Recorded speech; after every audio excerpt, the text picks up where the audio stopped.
Ladies and gentlemen, October is upon us, and what more do we need in October than Hocus Pocus? We can all agree that Hocus Pocus kind of solidified itself as one of those classic Halloween family movies that we all grown to love, or I mean, at least people my age have grown to love. Me and my wife last year actually went to Salem, Massachusetts during Halloween for our anniversary, saw all the filming locations of the original Hocus Pocus, and it was awesome.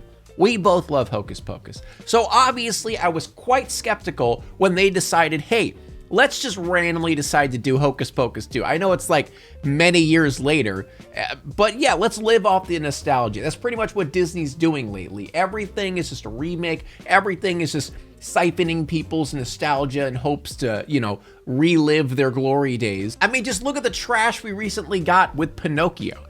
But I'm here to say, ladies and gentlemen, Hocus Pocus 2, it's pretty good. I know, it's crazy. That is absolutely insane coming from my mouth, but it's actually pretty good. This is not what I expected whatsoever. I genuinely was expecting that after I watched this, I was just gonna shit on it. I was gonna talk about how insulting it is to the original movie, but no. It actually was a great finale to the Sanderson sisters. There were child actors that played the Sanderson sisters, and I was a little bit worried about that, but they did a fantastic job at portraying their personality. I mean, the writing was great. Sure, there's a few cringe portions, but I mean, this is, oriented as a family movie, so obviously we're gonna get some of them cringy moments here and there. And honestly, it just felt like a great continuation of the story. It didn't feel like it was forced or nothing really felt unnecessary. But let's talk about a little bit of the bad, and then we'll go into why I really like this movie. So I feel like the main issue I have with this movie is just the music. Now, obviously, if you've seen Hocus Pocus, I Put a Spell on You, the song. It's a classic. We all know and love it. So obviously, they had a lot to live up to when it came to that song. Like, it's become a classic in so many people's eyes. When the Sanderson sisters arrived and they did their little number, I was kind of annoyed by it. I don't know, it just wasn't good. Because I do feel like they were trying to rely on the success of the original and rely on the fact that everyone knows the original and did a buttload of callbacks to the point where I was kind of rolling my eyes. But there was one part that really stood out more than the others that was just forced, where they forced themselves on stage. It was just kind of a happenstance moment that didn't make sense. And then instead of, singing maybe a reprise of I Put a Spell on You and kind of reenacting that moment in a way, or maybe just creating an entire new song, they decided to do a Blondie cover. Now, there's many moments in this where we're like, oh, they're witches from the 1600s. How would they know these things? I mean, that did happen in the original too, but it just really didn't make any sense that they would do a cover of a Blondie song. And honestly, it just didn't work. I really, really disliked this part. And also, I kind of felt like it was more Three Stooges vibes. The Sanderson sisters in the original, yeah, they were comedic and funny at moments, but they were scary, they were actually witches who were trying to eat children. Whereas in this, they really just felt like a joke at points where it was just literally just Three Stooges. I don't really know how else to describe it. But I feel like the main characters of the movie were good. The storyline of what they were doing was kind of predictable from the beginning. I mean, it was kind of foreshadowed pretty heavy in the flashback in the beginning of the movie, what was going to happen. But I feel like it was written good. Like, even though it was extremely predictable, it was written in a way that it was enjoyable throughout. Would I watch it again? Not to the extent of Hocus Pocus. I don't think it's going to solidify itself at that level of, the classic Hocus Pocus, the movie that you want to watch every Halloween type stuff. But I feel like it's a fun watch, and it's a good end. The ending, great. I'll give it that. The ending was great. Honestly, the little nostalgia boy within me, I was tearing up a little bit at the end, not gonna lie. So let's go through the movie a little bit. I'm gonna try not to spoil it, but I mean, it's not really one of those movies that matters if it's spoiled. We all kind of know what's gonna happen in the end. So the main focus of this movie is kind of the history of the Sanderson sisters and Winifred, and how they got their powers and all that different stuff. So it starts out set in the 1600s. We have the young Winifred and the young Sanderson sisters, doing their Sanderson sister stuff. I mean, honestly, they act exactly how the adult Sanderson sisters act. And honestly, the beginning of the movie was just hilarious. There were so many good jokes in this. They were really making fun of just the ridiculousness of the 1600s, and it just worked out so well how they wrote it. I just want to say I love Tony Hale as an actor. Like, his parts in this were just absolutely hilarious. Like, just the beginning where the old lady walks outside and then you see Winifred walk past her and she just goes, oh, that's enough for me today, and then walks back inside. It's such a good beginning to this movie. How the beginning is, Winifred was supposed to marry this one guy, and she didn't want to marry this one guy, and kind of hates the Reverend, who's kind of like the main, I guess you could say, mayor of the town. So she basically goes against every single one of their wishes and ends up, you know, hating Salem. And since she won't marry the guy that everyone wants her to marry, she ends up getting banished from Salem. So all three of the sisters run into the Forbidden Forest and meet a witch. And you notice that whole thing, oh, when you hit 16, you get your witch powers, blah, blah, blah, and that's where they got the book. And so this is basically where the Sanderson sisters story begins. We get a little bit of backstory of like why they hate Salem and why they want to, you know, destroy Salem in a way, because they just hold a very long grudge against the people of Salem. And then we meet the three main characters, which I think are pretty good. I feel like their weird drama between the three was kind of well done in a way that it wasn't overbearing. Because I was worried at the beginning where they had this little drama fit that they were just going to overdo it to the point where I just don't care anymore. And to be fair, I never really cared about their drama in the first place. Actually, in the end, their drama didn't even matter. Honestly, you could have the movie without their drama and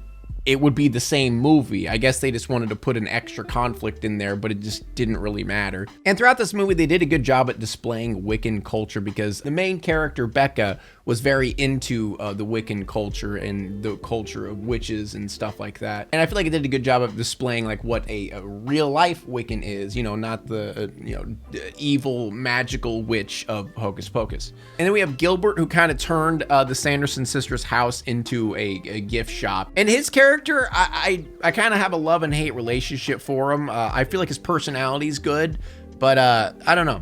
He's kind of there, it feels like, throughout the movie. But anyway, Gilbert turns out to be a super fan of the Sanderson sisters and figures out how to make a black flame candle once again to bring the Sanderson sisters back. And that's how this whole fiasco begins. Because Becca does this thing where all three of her friends go out to the woods and do like a Wiccan witch chant type dealio for their birthday. And then, you know, one of her friends like, oh, I want to go hang out with my boyfriend, and there's some dumb drama. I don't care. I genuinely don't care about their high school drama throughout this. But I feel like younger kids will like this. I feel like younger kids will not only like the drama, but they'll probably even like the songs. I just didn't feel like it fit. And it was kind of suspicious whenever the Sanderson sisters arrived. The first thing that Winifred says is, lock up your children. Lock up your children!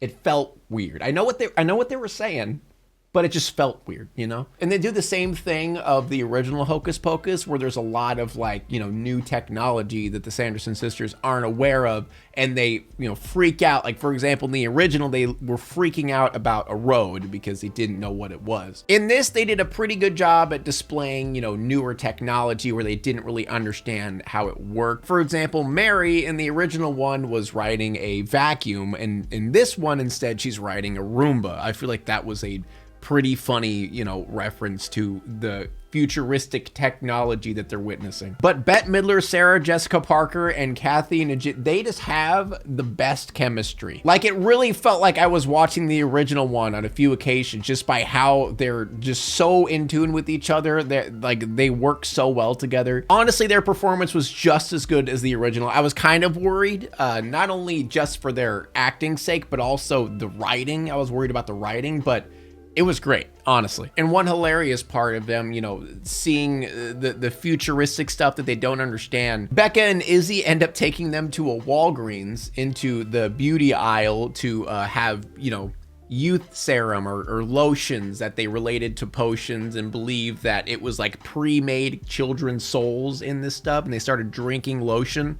I feel like that part was well written and pretty good. And also the fact that Billy Butcherson is in this again, which does make sense in context of, you know, they're alive again, so he's alive. But this time he could talk. And at first I was like, this might not work out, because I feel like the hilarity of him not being able to talk in the original was great. But honestly, him talking was just as good, if not better, than some of the portions. But I mean, Doug Jones always kind of kills it when it comes to this stuff. Like, he did a great job in this. Also, I felt like the costume contest portion was pretty funny. Like, all the people in the costumes just assumed that they were doing a bit. I mean, it is similar to the original one, except everyone is dressed as the Sanderson sisters. And how it kind of ends up, I'm not gonna spoil it, because I feel like everyone who watched the original Hocus Pocus should watch this movie, which is crazy for me to say. I feel like it's a great sequel, which is insane, honestly. But you know, there's 3 friends going up against 3 witches. You could kind of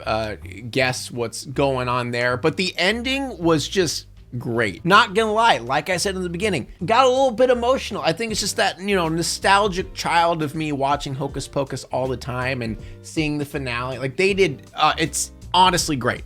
How Disney? What do you, like, I don't get it. You make fucking Pinocchio that was dog shit, and then you go and make this. Yeah, sure, there were some portions that were kind of lame, and I feel like it could have been done better, but still, you're not making sense, Disney. And I know I'm gonna try not to think about the inevitable freaking spin-offs we're gonna get. They're probably gonna milk the shit out of the Hocus Pocus title into oblivion with some new series or new movies that they're gonna come out with the new characters. Sure, I'm completely aware of that, and I just don't want to think about it, because at least this movie was okay, all right? This is it. To me, this is it. Whatever they make more Hocus Pocus, screw that shit, all right? Because I know they're gonna do. I know this video is definitely a short one, but I really wanted to talk about this. I just finished it. I'm literally just ranting about it because, honestly, good movie. I would highly recommend that anyone who loves Hocus Pocus, loves the Halloween vibe, you should go watch it. But thank you everyone for watching this video. Don't worry, I'm gonna be coming back with some you know, longer form videos, but every once in a while when something like this pops up, I'll probably just do a quick little short review, because you know, this has been one I've been waiting for, and honestly, way better than I ever expected it to be. Yeah. Thank you for watching. See you next time.